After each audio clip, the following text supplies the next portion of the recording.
ada yang nemuin salah yang lain? Ya, apa ini?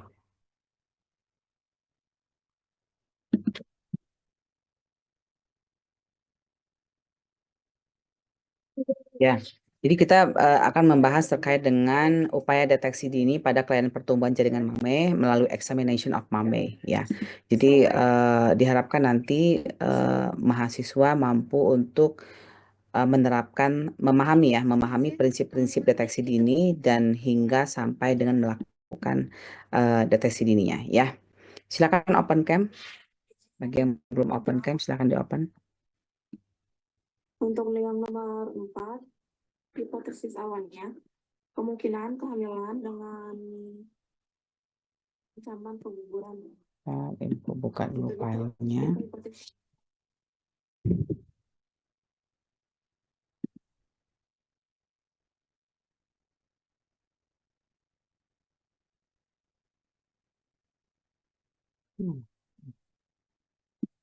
Sadari.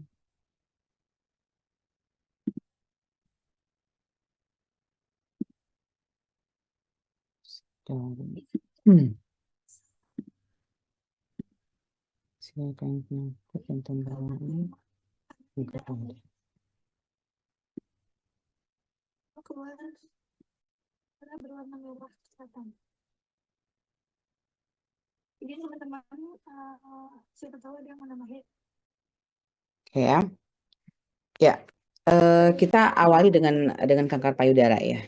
Jadi sadari ini tentunya sangat dekat dengan kanker payudara. Jadi sadari pasti karena kanker payudara, sadari pasti karena kita melakukan itu karena untuk deteksi dini, untuk pencegahan atau untuk menghindari terjadinya kanker payudara, gitu ya. Kanker atau tumor pada payudara.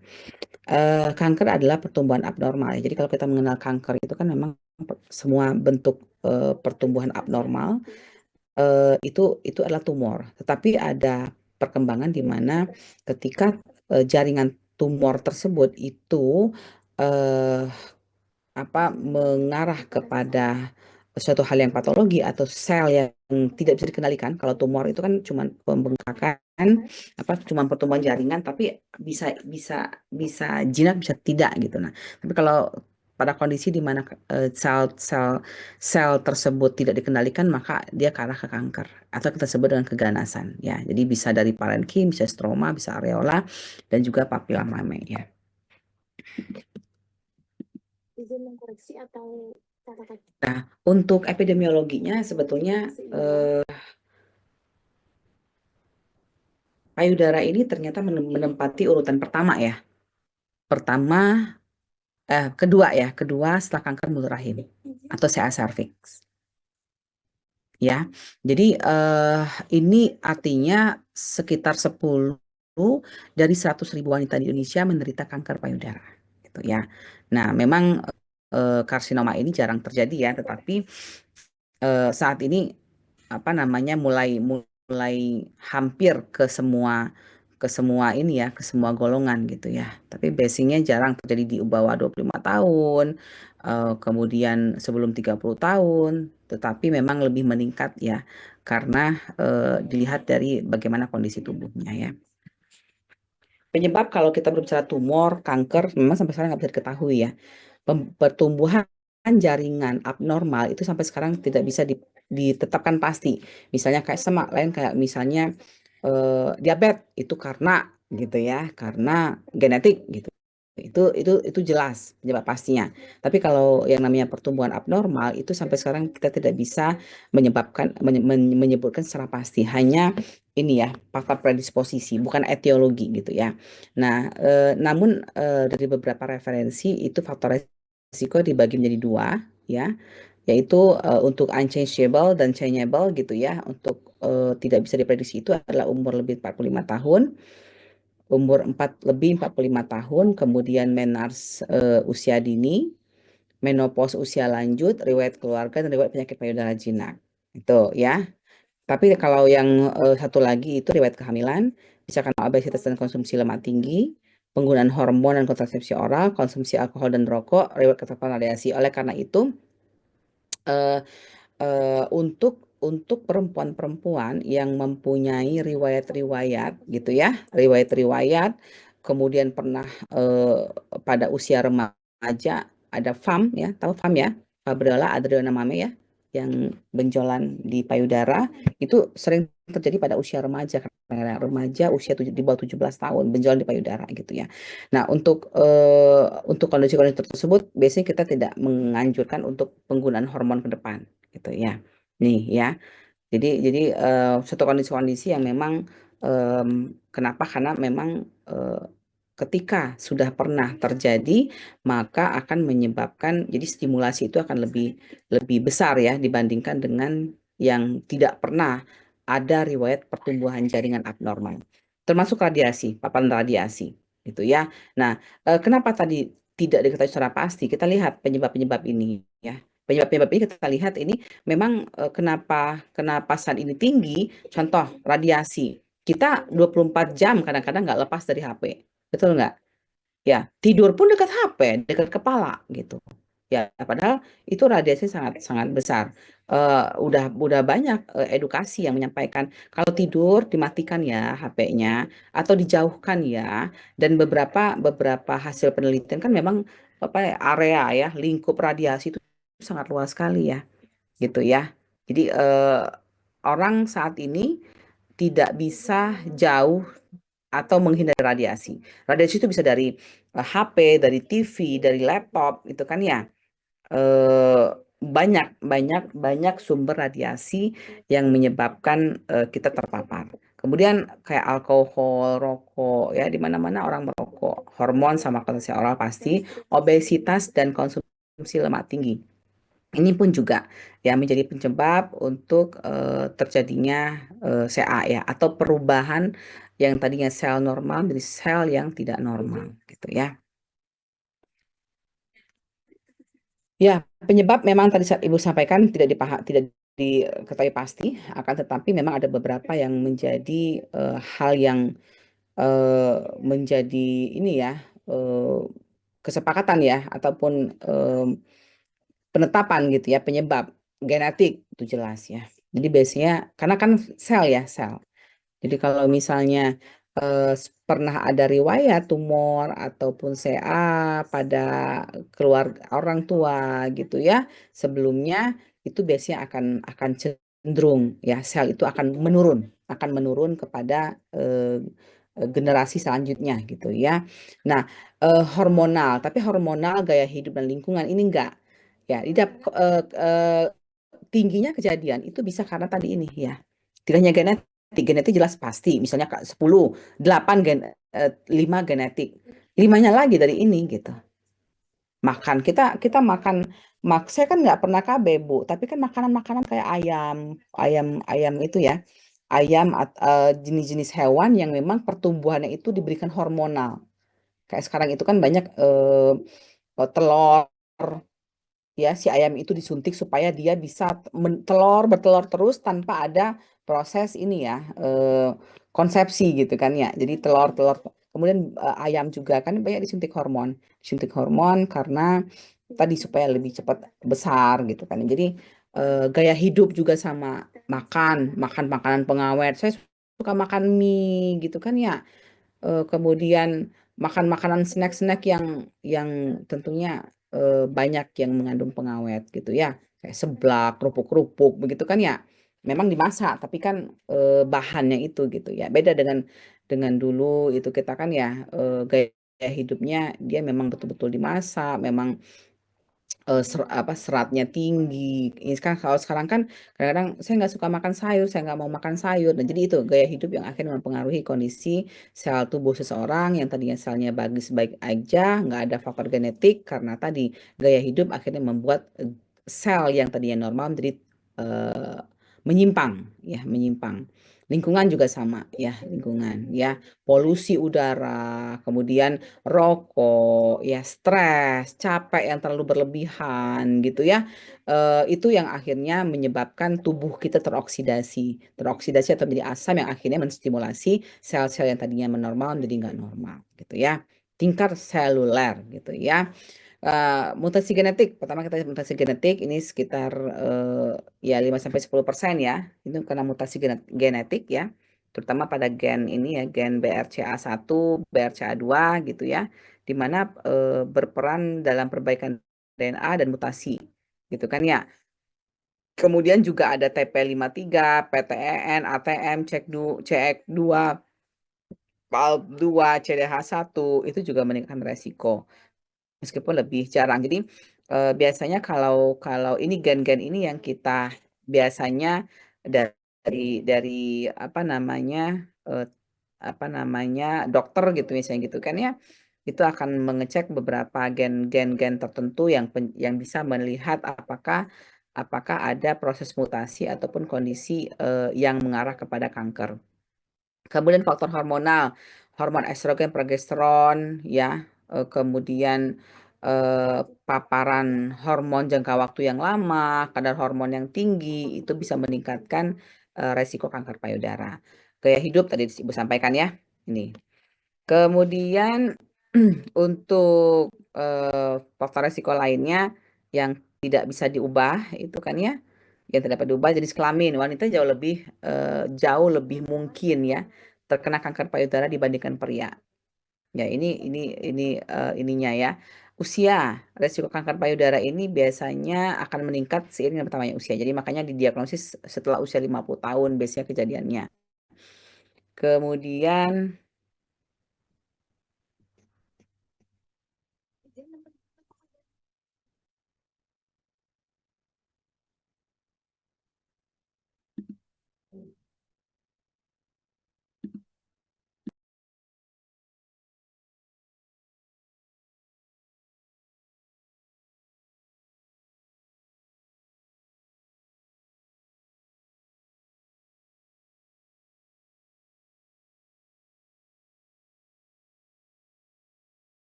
oke ya, kemudian, eee jadi biasanya akan terjadi meningkat ya.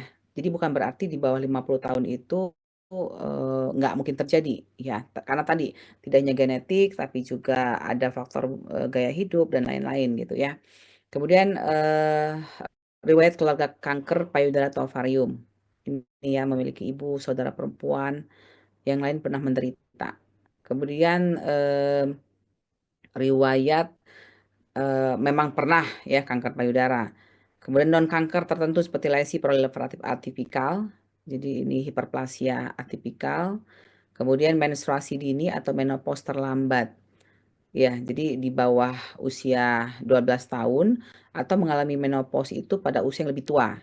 Jadi lebih lama, lebih cepat menarche-nya atau lebih lama, ya gitu ya. Atau lebih menopause-nya lebih lebih lebih lama karena kita tahu kalau pramenopause itu 45 tahun ya. 50 tahun itu udah menopause gitu ya. Ini lebih 55 tahun. Jadi, kenapa? Karena memang terpapar estrogen itu lebih lama. Kita tahu tadi di awal disampaikan bahwasannya hormon itu, menjadi salah satu faktor penyebab terjadinya, itu terutama estrogen dan juga progesteron ya. Kemudian, kepadatan payudara tinggi. Wanita dengan jaringan payudara yang lebih padat, memiliki resiko yang lebih tinggi, karena memang lebih sulit untuk mendeteksi tumor pada mamografi. Ras, etnis, kulit putih memiliki insiden yang lebih sedikit dibandingkan kulit hitam, ya. Mutasi genetik yang diturunkan, tadi keturunan ya, paparan radiasi di dada, contoh misalnya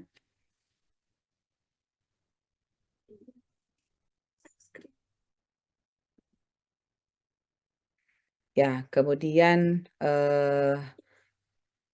paparan radiasi di dada ya. Ini misalnya pengobatan limfoma Hodgkin ya. Kemudian DS exposure ya. Mengkonsumsi DS selama hamil untuk mencegah keguguran memiliki resiko kanker. Nah, ini hormon lagi. Ya. Jadi untuk beberapa kondisi tadi genetik, kalau nggak gitu hormon, kalau nggak itu budaya hidup, kalau nggak itu budaya gaya hidup, kalau nggak gitu ya lingkungan. Ya. Jadi eh, kayak gini itu ya kan dia mencegah dia ingin hamil untuk mencegah keguguran itu dia pakai eh, hormon, radiasi, genetik gitu ya. Jadi memang apa namanya eh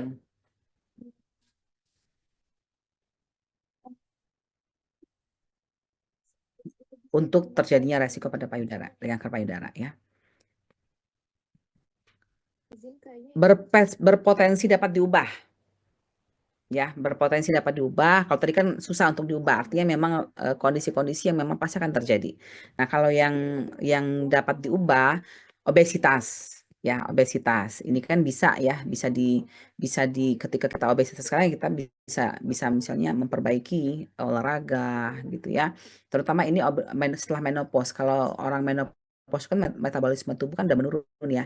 Jadi banyak tuh ibu-ibu yang udah berumur gitu kan ya, kok nggak bisa turun-turun gitu ya, naik berat badan gitu, terus gitu ya, karena memang metabolisme tubuhnya udah berbeda ketika dibandingkan dengan ketika di usia di bawah 50 tahun atau di bawah 40 tahun gitu ya. Nah, kenapa obesitas ini? Karena memang biasanya kalau orang-orang obes ini menghasilkan estrogen yang lebih banyak, dan estrogen ini dan progesteron pada disampaikan dia bisa meningkatkan resiko terjadinya kanker payudara. Magaran ya, mager, mager, duduk, diam, tidur gitu kan ya, kerjaannya jarang jarang olahraga gitu ya, aktivitas fisik ya di rumah saja, ngemil, makan, tidur gitu ya. Nah, itu bisa menyebabkan meningkatnya. Tetapi itu bisa diubah dengan cara apa tadi? Ya, dia dia ubah dengan aktivitas yang sesuai gitu ya. Konsumsi alkohol, kita tahu alkohol bisa menjadi penyebab, ya jangan jangan konsumsi alkohol lagi, hentikan alkoholnya gitu ya. Terapi hormon setelah menopause, ketika misalnya eh, apa namanya setelah menopause ada berbagai, memang menopause ini ada keluhan ya, kayak hot flashes gitu ya, panas, emosi yang tidak stabil gitu ya, itu karena menopause. Nah, kita tahu itu penyebab itu terjadi karena menopause gitu ya. Dan terkadang ada beberapa yang dianjurkan oleh dokter itu untuk diberikan terapi hormon untuk mengurangi gejala-gejala menopause gitu kan ya.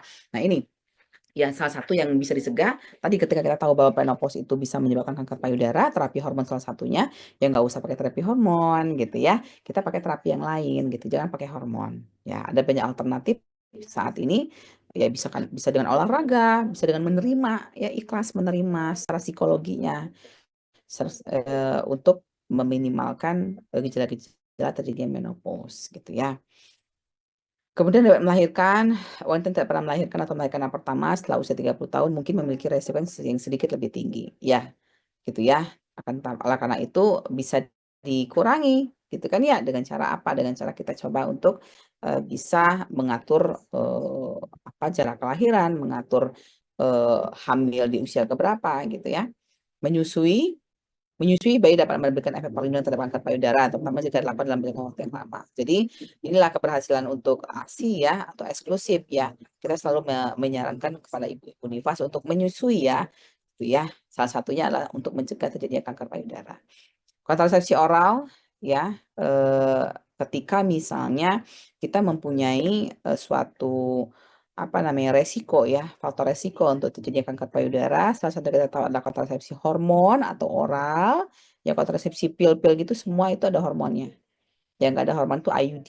Ya, IUD itu nggak ada hormon atau metode kalender dan yang lain ya. Tapi kalau biasanya suntik, pil itu semua ada hormonnya. Nah, bagaimana kenapa bisa dicegah ya tadi kalau misalnya kita mau terhindar dari CA ini, ya kita jangan pilih kontrasepsi oral atau suntik atau kontrasepsi yang mengandung hormonal untuk pencegahan kehamilan. Kita bisa menggunakan kontrasepsi lain yang memang tidak ada hormonnya.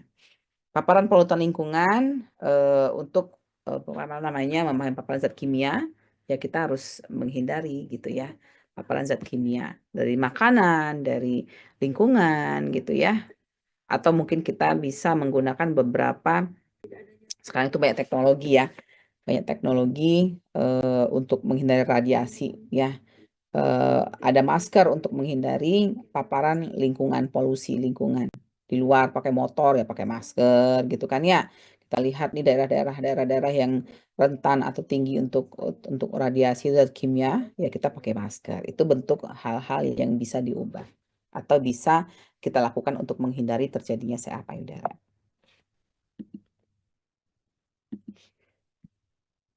Ya, kita coba untuk melihat anatomi payudara ya. Ini payudara. Jadi payudara itu ada 12 sampai 20 lobulus ya. Nih, lobulus. Ya.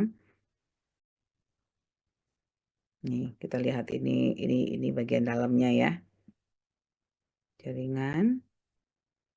Ini ligamen-ligamen, ada ligamennya. Nih ya. Nih, ligamen-ligamen. Kemudian ini lobul containing alveoli, ini lobul. Yang lain ada yang ingin ditambahkan, Mbak? Ini lobulus, di dalamnya ada Dari ya ada alveoli, kemudian ini tube ya, kemudian ini ductus lactiferus, ini ada biasanya di sini ya untuk asi-asi itu ya.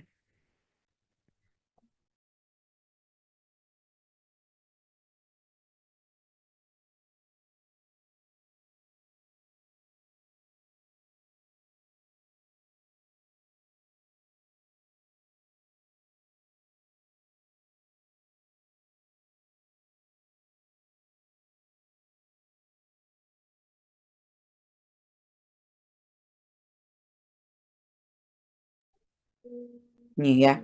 Jadi ini lactiferus ya yang untuk asi ya. Jadi ini lobulus. Kemudian ini ductusnya ya, ductus lactiferus. Ini nipple atau puting. Ini areola ya, iya, tidak gitu ada ya. yang Nah, ini kalau kita fat in superficial fascia ya, areola, nipple. Ini perbedaannya ya. Ini artinya ini struktur payudara ya. Kemudian bagian lateral atasnya jaringan ini keluar dari bulatannya ke arah aksila ya, ke arah aksila, ke arah ketiak ya. Ini ya penonjolan. Jadi makanya kalau kita mau periksa payudara itu kan dari ketiak ya, dari ketiak gitu kan ya, baru ke payudara. Karena memang sampai dengan ketiak itu ada jaringan yang berkaitan dengan apa namanya payudara ya. Di antara kelenjar susu dan fascia pectoralis juga ada kulit dan kelenjar tersebut mungkin terdapat jaringan lemak, ini lemak-lemak ya. Kemudian jaringan ikat ya, ada jaringan-jaringan ikat ya.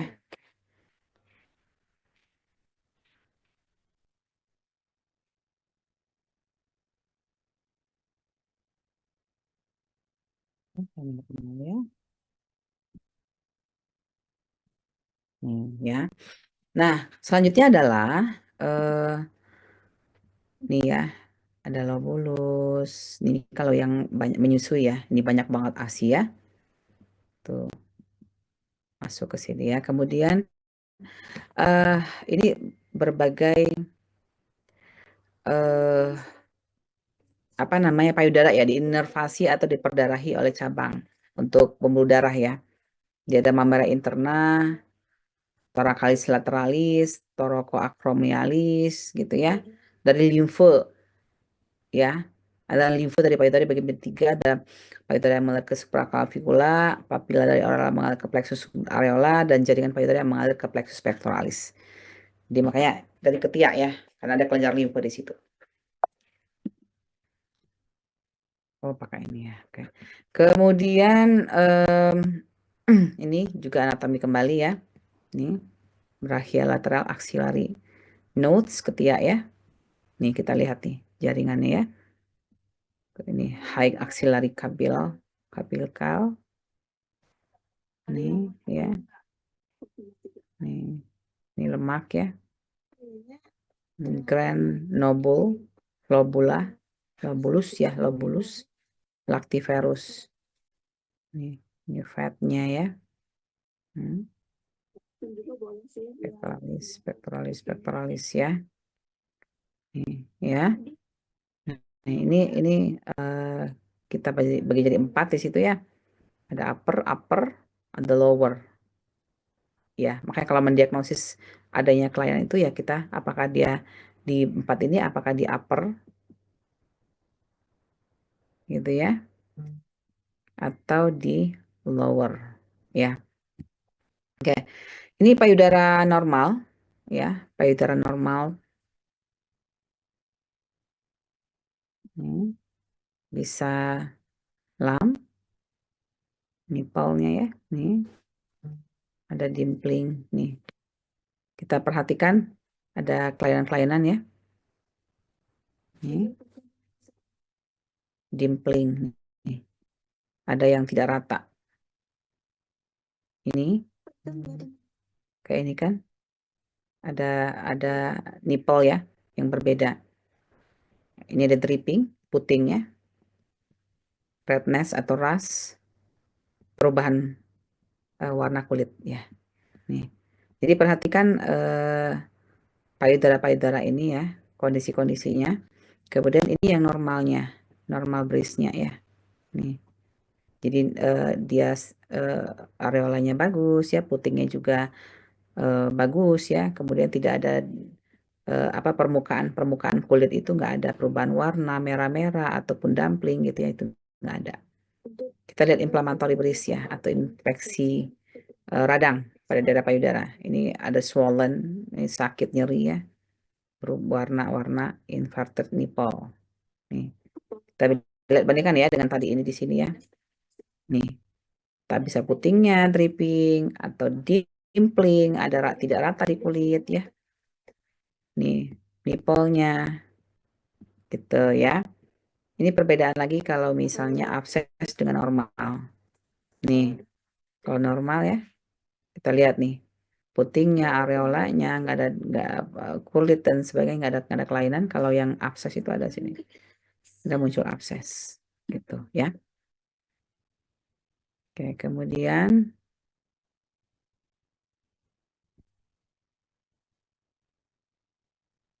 fisiologi payudara kalau kita lihat itu pubertas itu ductus lactiferus berkembang ya. Siklus mentari hari ke-8 haid, payudara menjadi lebih besar, pembesaran maksimal setelah beberapa hari haid, dan menjelang haid. Nah, untuk hamil menyusui, payudara itu menjadi lebih besar karena epitel ductus lobus dan ductus alveolus itu berproliferasi atau banyak ya tumbuh ductus baru karena adanya stimulasi dari hormon prolaktin dan hipofisis anterior untuk proses laktasi.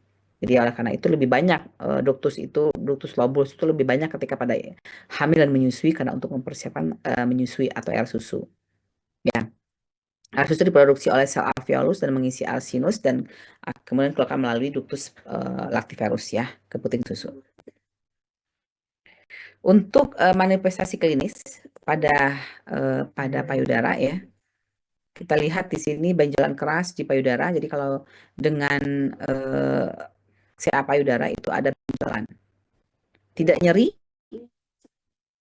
kecil atau besar, tapi dia menempel pada kulit, nggak bisa digerakkan, gitu ya. Puting berubah, bisa masuk ke dalam atau retraksi, terasa sakit, mengeluarkan cairan atau darah, ya.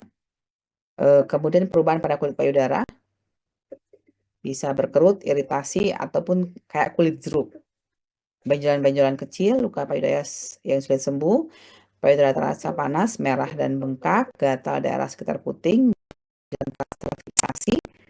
Bila benjolan itu kanker, awalnya biasanya pada satu payudara saja. Ini kita bisa lihat ya. Ini awalnya dia misalnya perubahan ini warna kulit ya, membanyak. Oh, makin banyak, makin seluruh tubuh ya. Nih benjolan kecil ya. Ini kan bisa kelihatan nih. Ya, lama-kelamaan memang kalau dia makin besar, puting juga ada terretraksi gitu. Ya, nih. Ini kayak ini udah benjolan, kemerahan ya.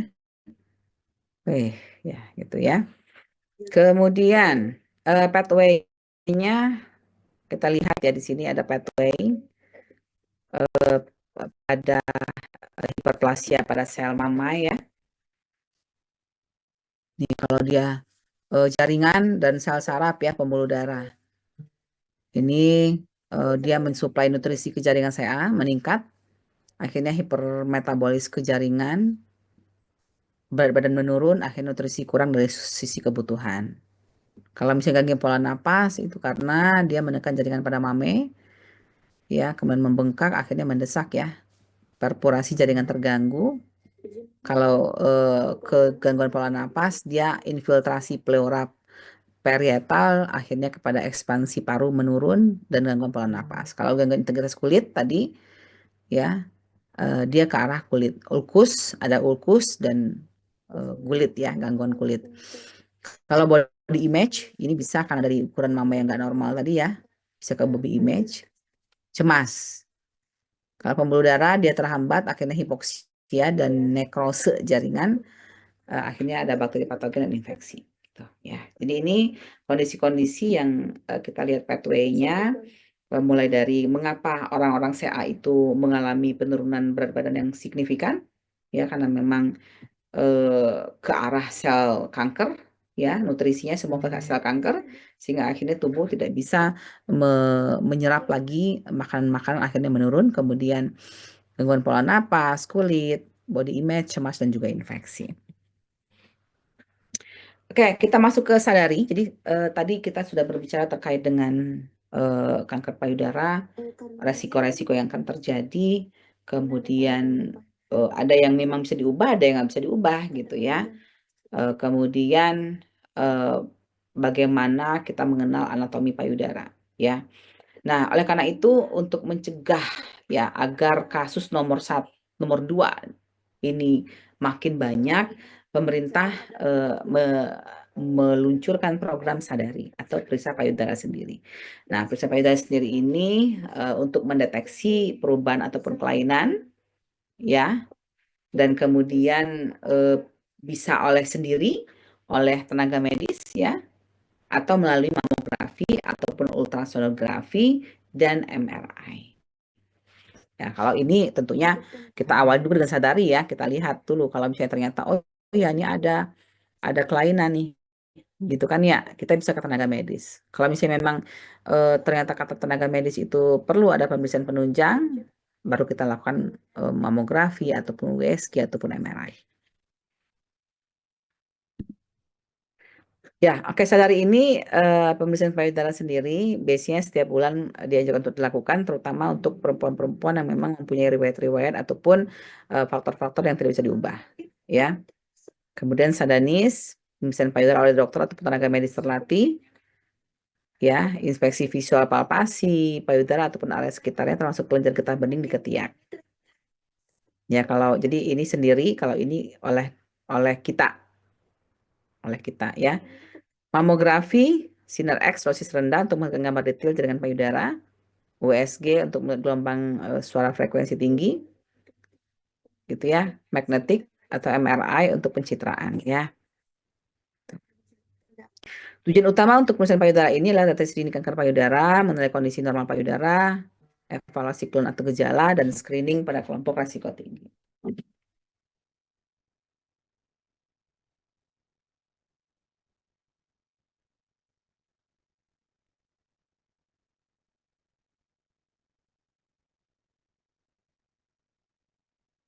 Jadi, itu kalau pengeluaran darah sedikit, itu termasuk enggak?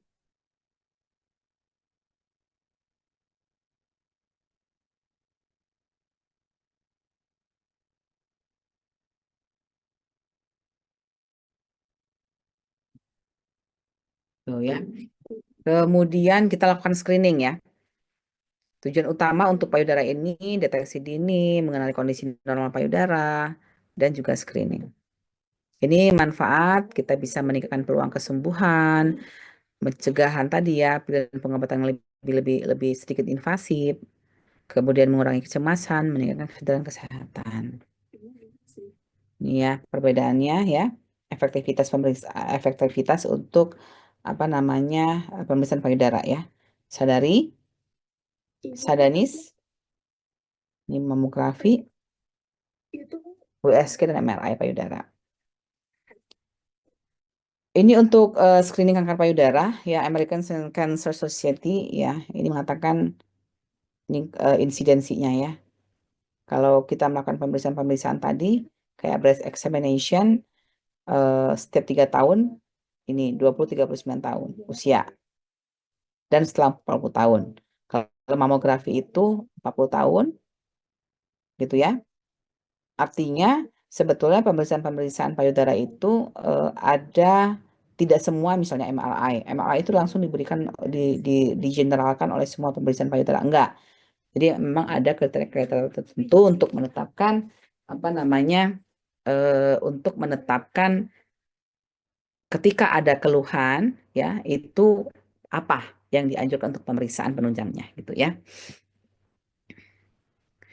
Pemeriksaan kanker payudara tadi sudah kita bahas ya, pertahankan badan yang sehat, aktivitas fisik, batasi konsumsi alkohol, dan juga diet sehat.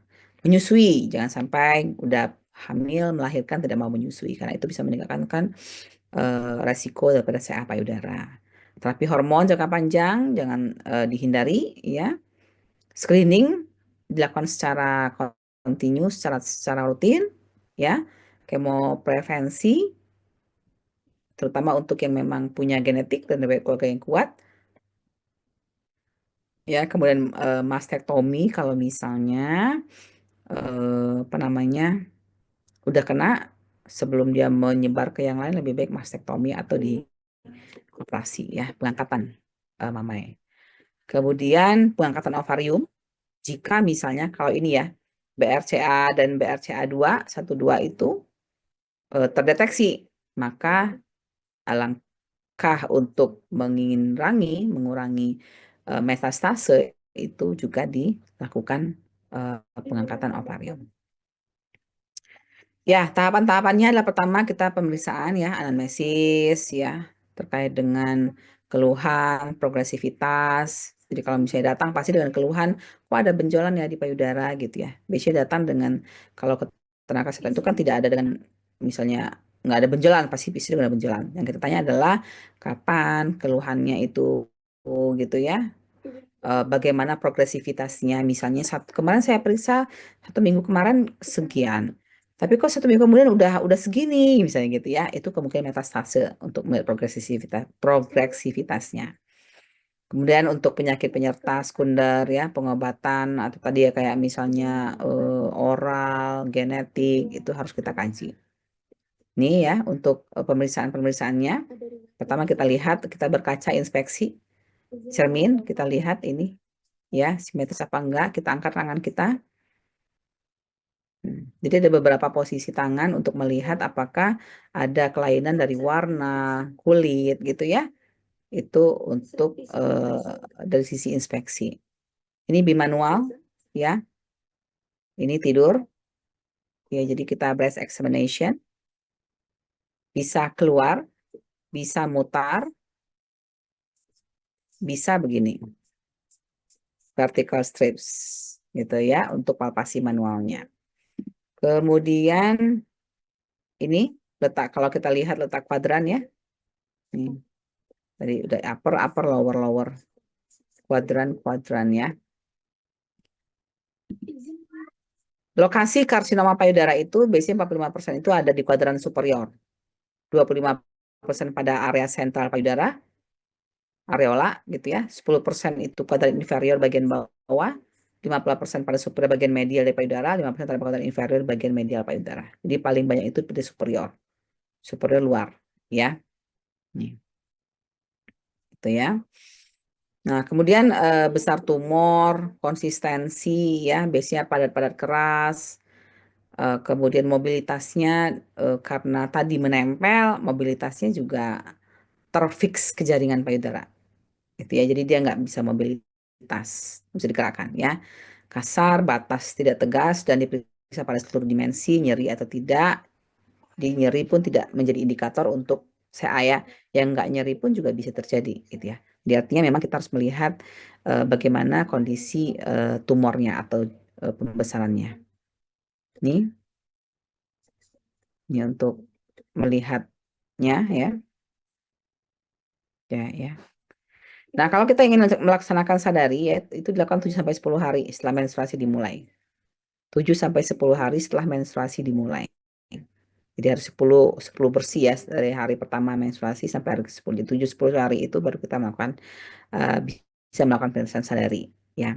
Karena untuk menghindari apakah pembengkakan ini cenderung karena hormon kah atau apa gitu. Jadi maka 7 sampai 10 hari ini adalah hari yang tepat untuk melakukan sadari. Nih ya. Langkah-langkahnya kita lihat ini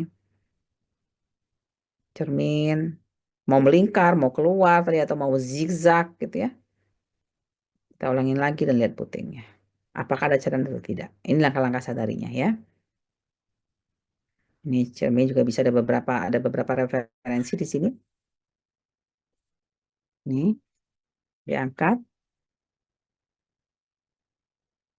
Ini tangan dua di sini.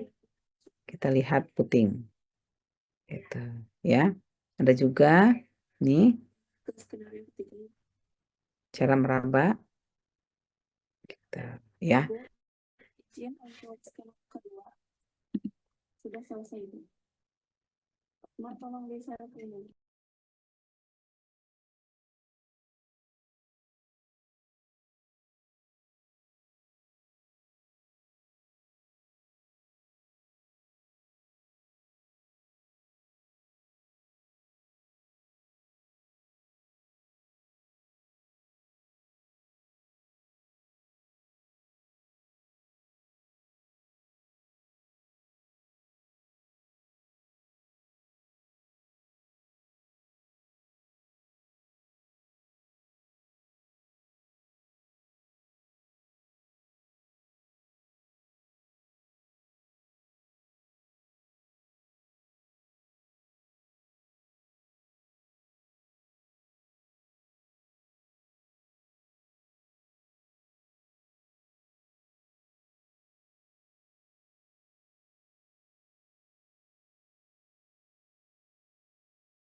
Yang perlu diperhatikan ini benjolannya, area penebalannya, cekungan kerutan tonjolan, puting susu, kemerahan, rasa gatal, cairan.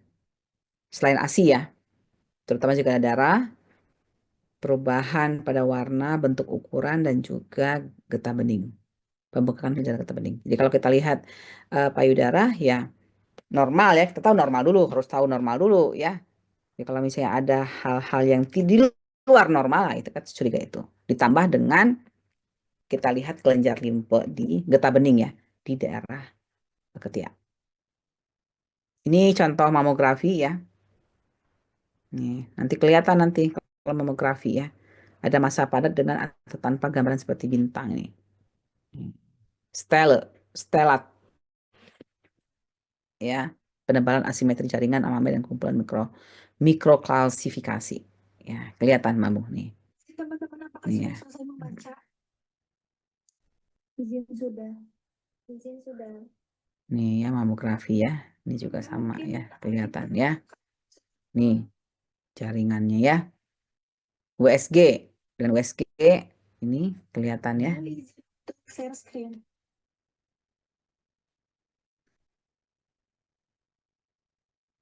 Nih ya kelihatan untuk USG. Jadi gambarnya jelas dan tegas ya batas-batasnya. Nih, itu ya. MRI. Nih ya kelihatan. Hmm. Biasanya kalau ini untuk lebih memastikan ya penyebarannya, metastasenya. Apakah ada di varium, apa ya, di paru-paru, apa di otak gitu ya. Nih. Normal breast itu begini. Kalau yang suspicion area that could be cancer, kemungkinannya beda ya. Kemudian yang ketiga adalah biopsi. Ya, tapi biasanya biopsi ini kalau kata orang tuh ya, kalau udah ada pembengkakan, kita lakukan biopsi sama dengan membangunkan harimau tidur katanya gitu. Ya. Jadi dia lebih ganas kalau kita lakukan biopsi. Karena itu ada beberapa tindakan ketika dia biopsi itu dilakukan pada saat pengangkatan jaringan, gitu ya. Hmm. Ini bisa diambil begini. Biomarker. Jadi untuk melihat tadi itu pemeriksaan laboratorium, kita melihat gen-gen tadi itu ya, apakah dia mengalami peningkatan? Kalau meningkatkan berarti ada kanker. Biomarker ya untuk karsinoma mamai. Jadi ada marker yang bisa mendeteksi adanya perubahan gen tertentu yang mengarah kepada CA. Portio tanpa kebiruan. Kalau portio tuh itu tuh bagian ini nggak sih? Bagian Baik, selanjutnya coba Ibu pengen lihatkan ini ya. Lihatkan, sebentar. Langkah-langkahnya ya. Ini data tiliknya.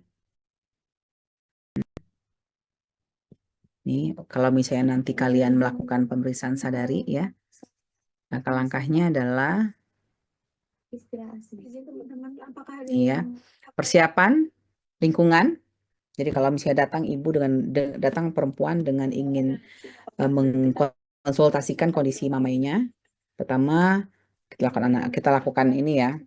Tadi hasil pemeriksaan, hasil anamnesa dulu ya. Oh ternyata ada riwayat genetik atau dan lain-lain gitu ya. Nah kita lakukan pemeriksaan payudara ya. Jaga privasi klien, paten tutup. Ada cermin di depan kita, ada cermin ya. Kemudian setelah kita siapkan alat atau kondisikan lingkungan, kita jelaskan apa tujuan prosedur, Ibu atau Mbak gitu ya. Pemeriksaan payudara ini adalah salah satu cara untuk mendeteksi adanya kelainan pada payudara. Diharapkan itu dilakukan 7-10 hari setelah hari pertama menstruasi. Kemudian ini kalau misalnya ada benjolan, jadi hasil sadar itu ada benjolan, ini bukan berarti final pemeriksaan. Kita perlu ada konsultasi ke dokter atau tenaga medik lainnya, gitu kan ya. Ini ya. Kemudian ibu cuci tangan sebelum sesudah tindakan, mengajukan klien untuk membuka pakaiannya, mengajukan klien untuk berdiri tegak di hadapan cermin. Kemudian menganjurkan klien untuk memperhatikan dengan teliti payudara. Tadi kan awal-awal kan kita lihat dulu nih payudara di cermin ya, tangan lurus. Itu kan ya. Nih, tangan lurus ke bawah. Kemudian nih perhatikan Izin menjawab ya. kondisinya apakah normal atau tidak. Persis sama atau tidak. Penting nggak usah dimasukin ke Angkat ke atas sampai kedua tangan berada di belakang kepala ya. Ulangin pemeriksaan seperti di samping kiri ini ya. Oke, kita lihat tekan ke depan gitu ya. Itu ya. Mengajukan untuk menekankan kedua tangan kuat-kuat pada pinggul. Ini yang ketiga. Gitu ya. Dan siku sambil mengangkat bahu. Ya. Gimana? Sehingga membantu otot-otot di daerah payudara itu lebih terlihat sebetulnya. Kalau kita cuma begini kan hanya apa namanya terlihat payudara kita ya biasa kalau nomor satu ini. Tapi kalau kita angkat dia akan lebih terlihat ada yang retraksi ya. Kemudian yang ini juga akan lebih terlihat ya karena kita menarik daerah ini ya otot-otot dada sehingga ada benjolan yang mungkin tertutup lemah atau apa dengan kita menarik seperti ini itu akan lebih terlihat benjolannya. Lanjut aja, Pak. Kemudian angkat lengan kiri, kita raba ya. Ini seperti ini ya. Angkat, kita raba dari ketiak, kita raba ke sekitarnya. Ya tadi bisa keluar gitu kan ya. Bisa ke melingkar, bisa ke zigzag. Gitu ya tadi itu ya. Kemudian yang selanjutnya adalah kita menekan puting susu. Kita lihat apakah ada cairan yang keluar. Selain ASI. Ya, selain ASI. Kemudian yang ke-13, kita lihat payudara bagian atas ini. Atau kuadran super lateral kanan kiri. Ini. Apakah ada tumor payudara? Jika tumor klien terdapat perubahan dibandingkan dengan keadaan pada bulan sebelumnya, maka dokter. Ini ya, batas-batasnya kita perhatikan. Izin menjawab, iya bisa. Cara lain juga bisa dengan berbaring. Kalau tadi kan berdiri. Dengan berbaring. Kita raba. Ini ya, letakkan bantal kecil di bawah bahu kanan. Ini. Rabalah seluruh permukaan. Nah, setelah selesai pemeriksaan, entah itu secara berdiri ataupun berbaring, maka kita lakukan selanjutnya adalah menjelaskan ya hasil pemeriksaan. Seperti benjolan, penebalan kulit, perubahan ukuran, ada pengerutan kulit, keluar cairan, dan lain-lain sebagainya. Dan baru kita lakukan itu selesai. Gitu, ya. Ini juga sama ya, ini penuntut belajar. Sama saja ya. Palpasi, inspeksi palpasi. Ya. Oke. Kemudian Ibu pengen melihatkan salah satu video ya. Satu video. Iya. Bentar. Tadi ya.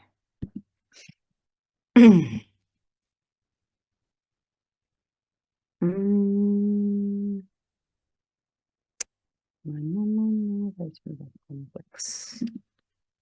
Izin Adin, tadi yang untuk Ini Ibu ambil salah satu di YouTube ya sebetulnya. nomor 1 itu pakai UTR atau enggak? Kompleks. Izin. Izin aku. Yang poin B case finding juga isi UTR.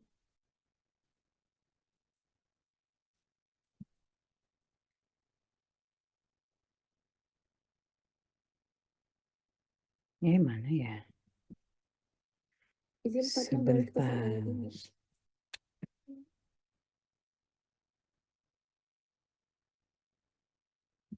lagi.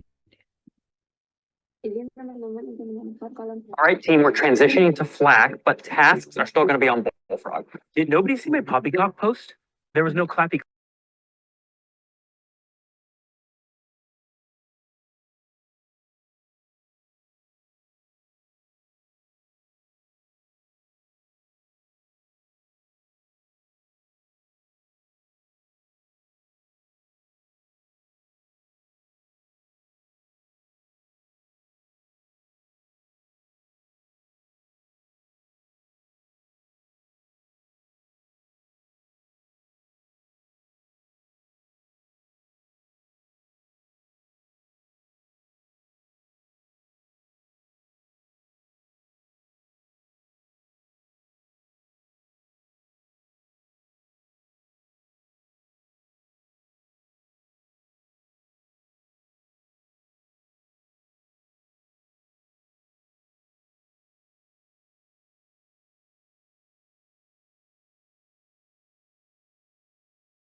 ujung jari.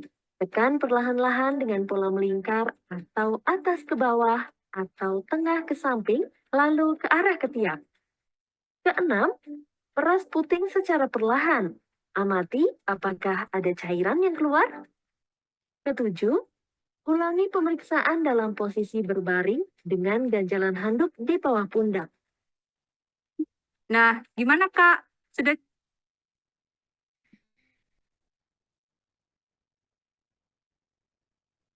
Oke ya. Mudah-mudahan tadi video lebih memperkuat ya pemahaman terkait dengan CA payudara, penyebab apa yang kita lakukan, deteksi dininya, sadari ataupun sadanis ya, dengan lebih baik ya. Ada pertanyaan sampai sini? Silakan.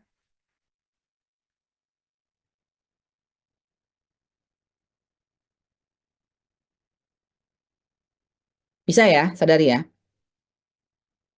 Coba Ibu pengen melihat melalui video, ada yang melakukan. Ya, Kalau muka ada yang melakukan gimana? tahapan-tahapan tadi ya. 5 orang aja. Mangga. Siapa yang mau atau mau Ibu tunjuk?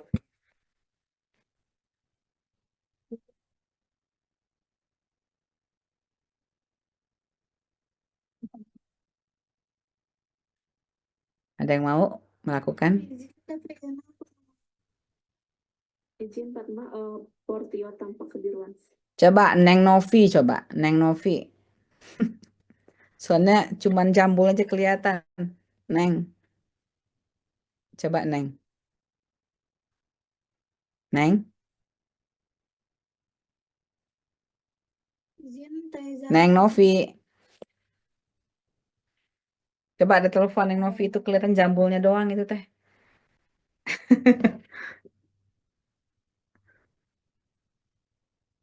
Ada orangnya nggak sih itu?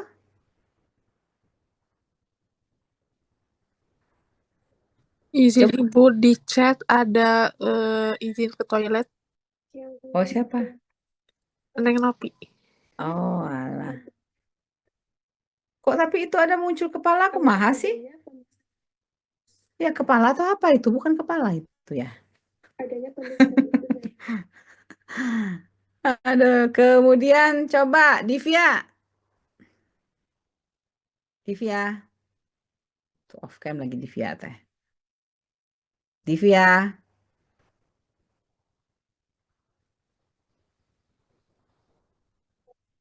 Fatma boleh ini dulu nggak?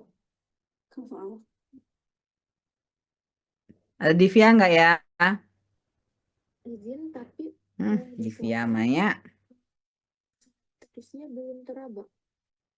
Coba Bunga, lakukan Bunga. Bunga Ayu Kusuma, coba.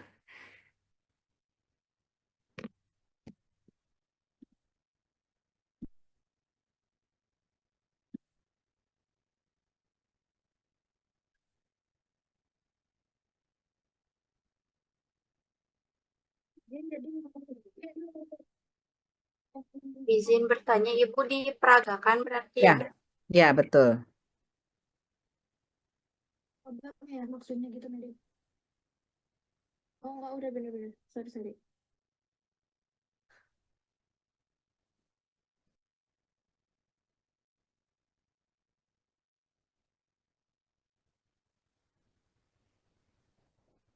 Izin Fatma, kalau untuk yang B ya, jawaban di sini itu bisa Izin Ibu yang pertama itu letakkan angkat tangan ke atas. Coba lakukan. Izin Ibu punten izin paket lengan panjang dulu ya Bu. Ya, sok. Tapi nggak apa-apa sih, ini nggak ada siapa-siapa di sini ya.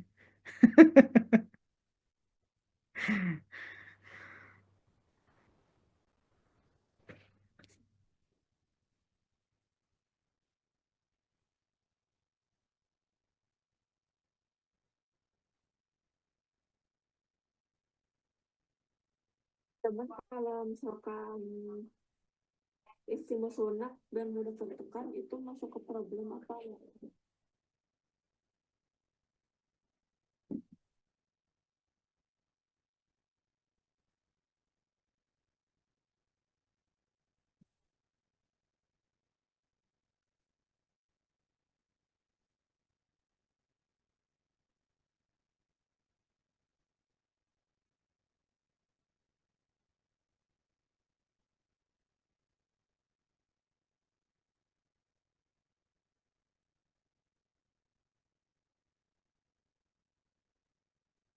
Stimulus uteri melunak itu masuk ke problem apa enggak?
Oke, mana tadi Bunga? Udah? Iya, nanti di hipotesis Mangga? Baik, Ibu izin. Yang pertama itu letakkan tangan di atas sembari mengarah ke cermin. Kemudian perhatikan apakah ada kemerahan atau bengkak pada payudara. Kemudian yang kedua itu letakkan tangan di pinggang. Sama seperti yang pertama itu, perhatikan apakah ada tanda-tanda kemerahan atau bengkak maupun benjolan pada payudara. Nah, yang ketiga itu eh,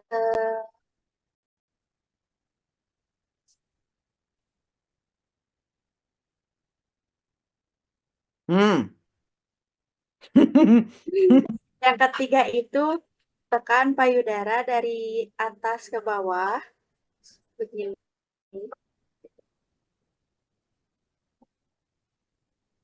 Terus rasakan apakah ada benjolan atau tidak.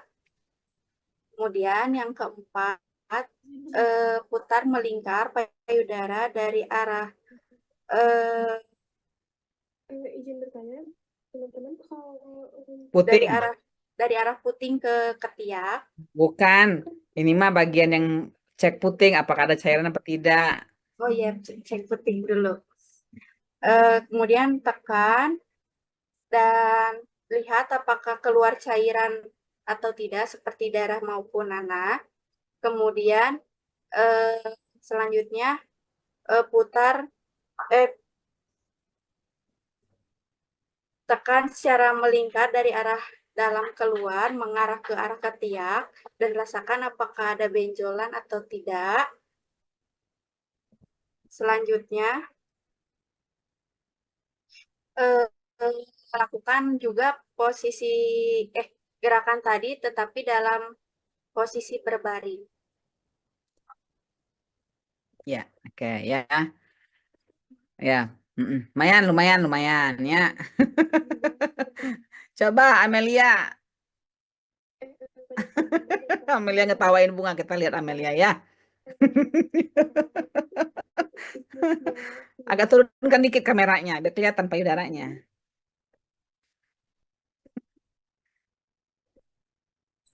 Baik, izin Ibu, yang pertama itu angkat kedua tangan, diluruskan. Nah, kita lihat untuk pergerakannya, pengangkatannya sama atau enggak. Terus lihat juga ada pembengkakan atau kemerahan atau enggak. Nah, setelah itu kita angkat satu, dikebawahkan satu, kita raba dari aksila sampai payudara, dilihat apakah ada pembengkakan atau tidak. Keduanya dilakukan seperti itu. Nah, setelah itu kita tekan pijatan payudara, boleh melingkar dari dalam keluar atau boleh secara garis strip kayak gitu. Boleh juga dari dalam melingkar di dalam, dilihat ada pembengkakan atau enggak. Nah, dilakukan untuk kedua payudara. Setelah itu kita lihat, pegang apakah ada pengeluaran atau enggak, kayak darah, kayak pengeluaran cairan selain ASI. Setelah tidak ada, kita berbaring lakukan gerakan ketiga, yaitu pijat-pijat, boleh memutar keluar. Selain memutar keluar, boleh juga memutar di bagian dekat puting areola. Setelah itu boleh juga secara strip-strip seperti itu, Ibu. Oke ya. Coba Ibu ulangin lagi ya. Kita ulangin lagi ya. Nih. Ini langkah-langkah kalau di ininya ya. Inspeksi. Ini teh. Iya, dijadiin satu Inspeksi, kita lakukan inspeksi bentuk payudara. Perhatikan bentuk ukuran puting, kerutan, lipatan, ya. Kemudian lihat ukuran dan bentuk puting ya. Ini inspeksi dulu, ruam atau nyeri gitu ya. Kemudian nih, baru meminta pasien untuk mengangkat tangan ke atas. Inspeksi dulu, baru tangan ke atas ya. Ke atas, bisa tangan begini ya. Jadi meregangkan kulit ini ya, kulit daerah dada. Kita lihat ukuran, bentuk simetri, lengkungan puting, kulit payudara, baru kita palpasi ya. Palpasi taruh di ya, palpasi bisa berdiri ya. Bisa ini kalau apa namanya? Sebentar. Masih kelihatan? Ini nggak bisa lihat ya, yang nggak ada gambarnya ya. Harus pakai ini berarti. Nih ya, nih. Dari inspeksi dulu. Lihat dulu inspeksi ini. Nih, ini inspeksi nih. Dari ini angkat, gitu kan ya. Kita lihat tangan, kita tegangkan ya nih. Menekan kedua kuat-kuat ke pinggul. Kemudian baru kita angkat satu raba. Perabaan itu bisa keluar nih, gitu ya. Bisa melingkar, bisa zigzag. Nah, tuh ya. Nah, baru ke arah puting. Keluarkan puting, gitu ya. Asinya ya. Nih, kita lihat bagian ketiak dan juga ukuran. Baru tidur. Palpasi dengan rebahan, dengan menaruh bantal kayak di bawah payudaranya gitu. Itu ya. Coba kita ulangin lagi ya. Kita ulangin lagi. Siapa ya? Siapa yang mau? Ais, silakan Ais.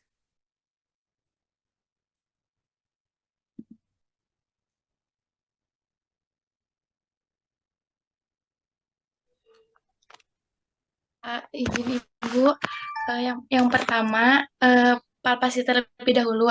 Perhatikan dulu takutnya. Yang pertama kita sambil ngaca angkat tangan ke atas. periksa angkat tangannya ke atas, sudah kayak gitu, angkat tangannya ke atas, terus tangannya itu ditarik ke belakang. Periksa apakah ada perubahan bentuk pada payudara ataupun puting.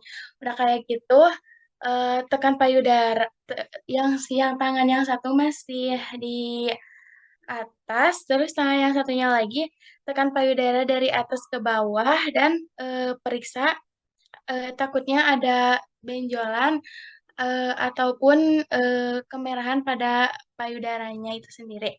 Terus yang selanjutnya tekan payudara bisa dari luar ke dalam, bisa dari atas ke bawah dan bisa dari apa namanya teh? Dari ketiak ke payudaranya itu sendiri, takutnya ada benjolan ataupun ada pengeluaran. Tadi itu dicek dulu dari perutnya ada pengeluaran atau enggak selain ASI. Kayak gitu baru dicek benjolannya.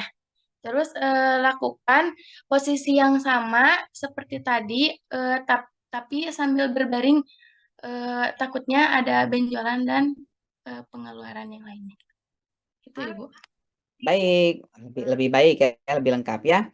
Oke, tapi Ibu rasa cukup 3 saja ya yang menjelaskan. Silakan nanti lebih dipelajari langkah-langkahnya. Nanti Bu akan share materi dan juga daftar tiliki ya. Ada pertanyaan? Cukup? Tadi langsung ke MMRW, ya. Nama nggak MMRW? Oke, cukup ya. Oke, baik. Kalau cukup, terima kasih untuk semuanya. Selamat mensadari ria ya. Mensadari ria ya. Kita akhiri sekian. Assalamualaikum warahmatullahi wabarakatuh. Waalaikumsalam warahmatullahi wabarakatuh. Waalaikumsalam warahmatullahi Terima kasih, wabarakatuh. Ibu. Terima kasih banyak Terima kasih, Ibu. Ibu.